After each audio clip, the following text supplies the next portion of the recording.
Assalamualaikum warahmatullahi wabarakatuh. Selamat pagi teman-teman. Kami dari kelompok 5 ingin mengobservasi di salah satu tempat panti jompo yang bernama Winsa Lansia Husnul Khotimah. Tempat ini berada di Jalan Muntal di Gunung Pati. Dan sebelum kami masuk, alangkah baiknya kami memperkenalkan diri terlebih dahulu. Nama saya Febrian dengan NIM AHIR 125 dan rekan saya Romeo Sadewo dengan NIM AHIR 055.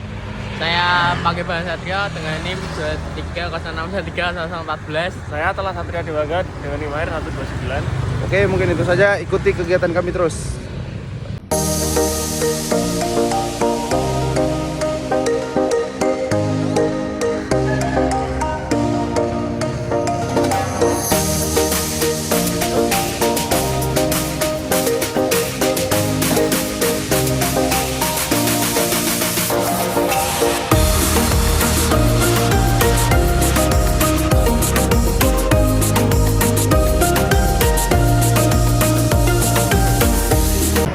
Sebelum kami mulai, perkenalkan terlebih dahulu. Perkenalkan, nama saya Febrian dan rekan saya di sebelah saya ini. Saya telah Satria.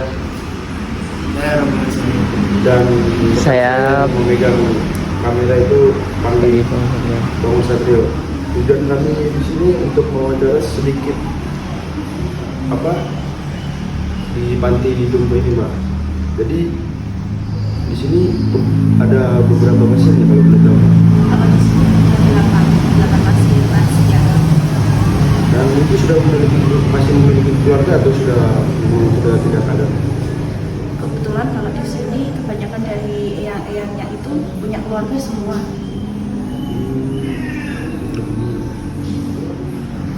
Kalau di sini misalnya nih Mbak, seminggu sekali atau 3 hari sekali itu melakukan olahraga, dan Mbak bisa, kalau boleh tahu Mbak bisa jelaskan olahraga apa sih Mbak? Boleh. Kalau setiap harinya di sini kan kalau buat eyangnya yang bed rest itu kan biasanya kita rom. Rom itu kayak pergerakan ringan, maksudnya eyang kan memang terbaring di tempat tidur setiap hari ya. Jadi kayak kita paling dari kanan dari kiri, cuma kayak pergerakan sendiri-sendiri yang ringan aja. Yang penting eyang itu enggak stuck di satu posisi aja, karena itu kan penting ya rom gitu kan. Terus kalau buat eyangnya yang bisa jalan-jalan, biasanya eyangnya bisa jalan-jalan sendiri keliling gitu kan. Kalau buat senam di sini ada setiap seminggu sekali, setiap hari Jumat, sama yang sebulan sekali itu setiap tanggal 28 pas Posyandu Lansia. Jadi ada program Posyandu Lansia setiap tanggal 28 itu. Kalau untuk kegiatannya selain olahraga apa sih ya Mbak kesehariannya? Yang kesehariannya itu ngaji. Itu hampir setiap hari, Senin, Selasa, Rabu, sama Sabtu. Nanti libur di hari Kamis sama Minggu. Kalau Jumatnya diisi senamnya itu. Jadi kalau yang buat tanggal 28-nya itu tetap pasti ada, walaupun misalnya ada ngaji. Jadi kayak ngajinya dipending dulu, atau kadang diganti hari yang libur yang kosong itu, nanti ngajinya bisa diganti utuh. Jadi kayak kalau tanggal 28-nya itu kan yang bisa senam itu senam, itu tetap ada gitu. Kalau setiap harinya ada ngaji. kalau boleh tahu ini tuh udah berdiri berapa lama ya Mbak? Panti Sini udah 10 tahun lebih.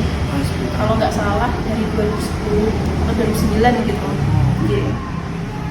Terus ini ada tantangan apa sih Mbak untuk merawat eyang-eyang ini Mbak di sini?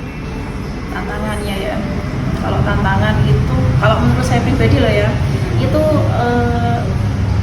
menguasai emosionalnya eyang, terus kayak mengenal karakternya eyang gitu.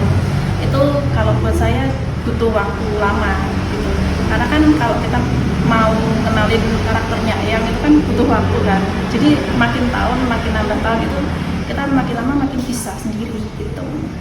Terus kayak emosionalnya yang kan juga kita harus paham bener gitu, yang pengennya kayak gimana gitu, komunikasinya juga kita harus paham gitu.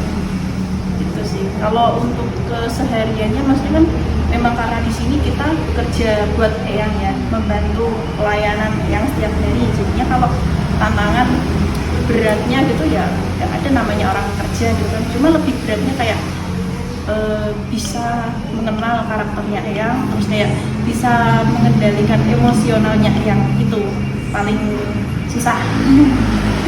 Nah, kalau dalam aktivitas ada nggak sih Mbak kayak apa ya bilangnya, kayak perlawanan gitu dari eyang, misalnya eyangnya agak susah untuk melakukan aktivitas gitu, ada nggak sih? Jadi kayak mau dibilang perlawanan kayak agak kasar ya sebenarnya, Iya. tapi saya paham maksudnya. Iya. Itu maksudnya mungkin kalau jamnya mandi, eyangnya masih enak tidur nih, Iya. ayah yang mandi, nanti gitu. Kalau buat saya, kalau ayamnya bisa dibujuk, kita bujuk biar sesuai jamnya mandi gitu. Atau kadang kan jamnya makan ayamnya tidur gitu, jadi kayak enak tidur nih gitu, nggak mau maem gitu kan. Jadi ya kita bujuk gitu biar sesuai jadwalnya. Tapi kalau misalnya nggak bisa ya kalau saya nggak apa-apa, biar eyang kalau lagi enak tidur biar tidur dulu sebentar gitu. Maksudnya jadi kalau jamnya mandi kok eyangnya lagi enak tidur misalnya gitu ya nggak apa-apa, udah nanti dulu, nanti kalau misalnya udah kiranya berapa menit gitu nanti kesana lagi diajak mandi lagi gitu. Kalau malam ya sama, kalau masih enak tidur ya nggak apa-apa gitu. Kadang kan kita ayo yang gitu kan kayak nggak mau gitu kan, masih enak tidur nyenyak gitu, jadi biar aja dulu. Nanti kadang yang tuh mau bangun sendiri gitu kan, terus karena nyariin kita gitu. Kalau maem kan udah kita siapin di meja, jadi otomatis eyangnya langsung maem, ngerti gitu.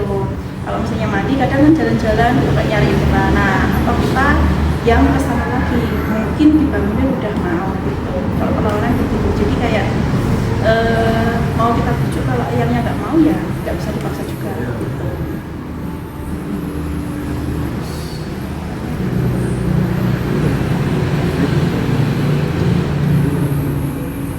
Kalau untuk susternya di sini berapa orang?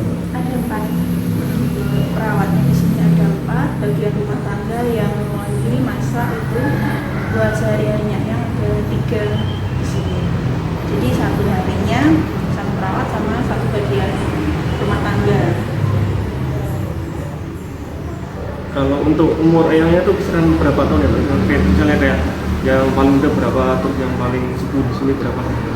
Kalau paling muda ada sekitar, kalau nggak salah itu 68. Ya, soalnya itu eyangnya habis pensiun itu masuk sini. Kalau nggak salah sekitar 65 dulu.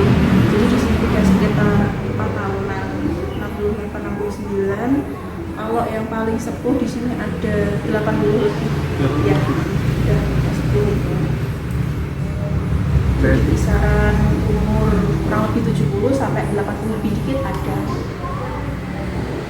Berarti untuk eyang-eyang di sini tuh yang masuk sini emang udah ada persetujuan dari pihak keluarga ya?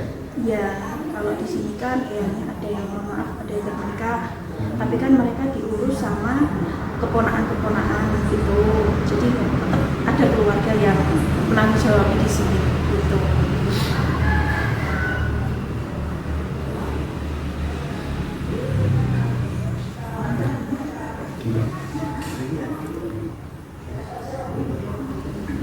Mbak, mungkin cukup sekian wawancara dari kami, Mbak. Kami mengucapkan banyak-banyak terima kasih dan kami doakan juga mudah-mudahan eyang-eyang di sini dan para susternya sehat-sehat, Mbak. Mungkin cukup sekian dari kami. Terima kasih, Mbak.